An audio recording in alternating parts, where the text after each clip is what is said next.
A very good morning everybody. मैं शोभा सिंह आप सभी का स्वागत करती हूँ अपने आज के वीडियो में। कैसे हैं आप लोग? आई होप बहुत ही अच्छे होंगे, लाइफ में बहुत ही मस्त होंगे, लॉ ऑफ अट्रैक्शन को फॉलो कर रहे होंगे और साथ ही साथ अपने आप से प्यार करना भी आप लोगों ने स्टार्ट कर दिया होगा। तो चलिए बढ़ते हैं आज की स्टोरी की तरफ। और ये स्टोरी मैं कहाँ से ले रही हूँ? आप ही की फेवरेट किताब how the secret has changed my life. और इस स्टोरी का शीर्षक है एक नई शुरुआत। स्टोरी तो का जो शीर्षक है बहुत ही अच्छा है। चलिए बढ़ते हैं आगे। मेरा जीवन तब शुरू हुआ जब मुझे द सीक्रेट का पता चला। द सीक्रेट का पता चलने से पहले मैं हर समय दुखी और खिन्न रहती थी। मैंने 2 बार खुदकुशी की कोशिश भी की थी। मैं हमेशा भनाई रहती थी और मुश्किल से हंसती थी, गुमसुम सी रहती थी, दुखी रहती थी। मैं खुद से और अपने आसपास के लगभग हर इंसान से नफरत करती थी। मैं दुख भरे गाने सुनती थी और रोती थी, दुखद फिल्में देखती थी और रोती थी। सारी समस्याओं के बारे में मैं बार बार बात करती थी और रोती थी। मैं शराब भी पीती थी और अपने मित्रों के साथ बहुत बुरा सलूक करती थी। मैं वाकई हतोत्साहित थी। पास्ट में कुछ ऐसी दुर्घटनाएं हुई होंगी, उन्होंने लेट गो नहीं किया और वो पास्ट की बातें उनको याद आती थी हमेशा, जिसकी वजह से वो हमेशा रोती रहती थी, दुखी रहती थी। जाहिर है मेरे अतीत में मेरे साथ जो कुछ भी बुरा हुआ था वह दुर्भाग्य से अब भी याद है। लेकिन अब मैं यह समझ गई हूँ कि मैं अतीत को बदल नहीं सकती। इसलिए यह आगे बढ़ने और नए सिरे से जीवन शुरू करने का समय है।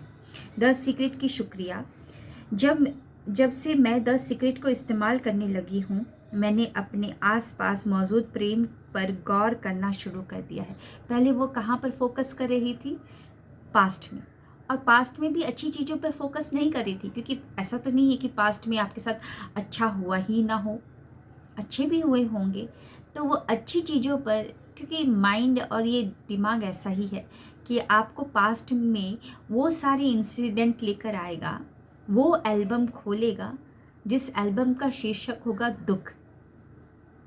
अच्छा वाला एल्बम नहीं खोलेगा, शादी वाला या जब आप माँ बने थे वो वाला एल्बम नहीं खोलेगा। वो दुख वाला एल्बम जानबूझ के खोलेगा और उस एल्बम को जितना आप पलटते रहते हैं उतना और दुखी होते जाते हैं, है ना। तो अब इन्होंने क्या किया? फोकस अच्छी चीज़ों पे करना स्टार्ट कर दिया। जो भी जहाँ से भी प्रेम मिल रहा वहाँ पर उन्होंने गौर करना स्टार्ट कर दिया। मुझे यकीन नहीं होता है कि मैं इसे पहले क्यों नहीं देख पाई। वाकई मैं हैरान हूँ और बहुत खुश हूँ। हर कोई कहता है कि मैं पूरी तरह बदल चुकी हूँ। मैं जगमगाने लगी हूँ। अपने आप से प्यार करना स्टार्ट कर दिया और अच्छी चीज़ों पे फोकस किया तो लाइट अट्रैक्ट्स मोर लाइट, है ना। तो इनके जीवन में वैसे ही खुशियाँ आने लगी। मुझे सच्चा प्रेम करने वाले कुछ मित्र भी मिल गए। हर कोई मेरे प्रति अपने प्रेम का इजहार करता है और मैं भी ऐसा ही करती हूँ। और मुझे उतना ही ज़्यादा प्रेम मिलता है जैसा मैं हमेशा चाहती थी। मेरा अगला लक्ष्य है अपनी आत्मा के जोड़ीदार को खोजना, यानी कि शादी करने के लिए। और हाँ, वह मुझे मिल गया है। क्या बात है!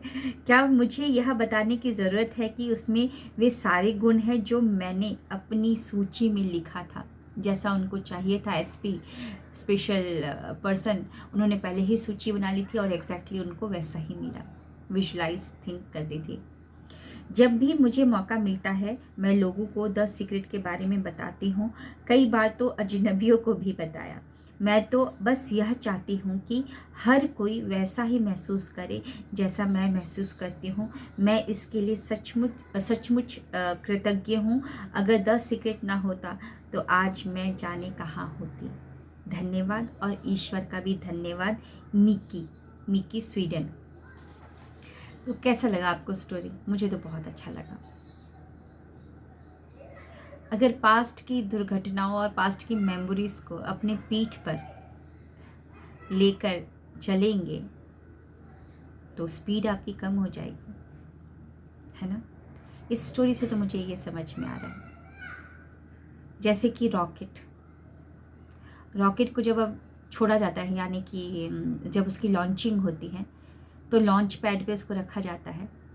और उसके साथ आपने देखा होगा कि बहुत सारे कैप्सूल्स होते हैं, बहुत ही भारी भरकम कैप्सूल। जब रॉकेट में आग लगती है नीचे से, है ना, रॉकेट में आग लगती है तो वो क्या होता है, कैप्सूल धीरे धीरे छूटते जाते हैं, अलग होते जाते हैं और वो समुद्र में गिर जाते हैं और सिर्फ रॉकेट ही जाता है ऊपर की तरफ। इतना भारी भरकम सारे कैप्सूल्स के साथ जाएगा तो उसकी स्पीड कम हो जाएगी।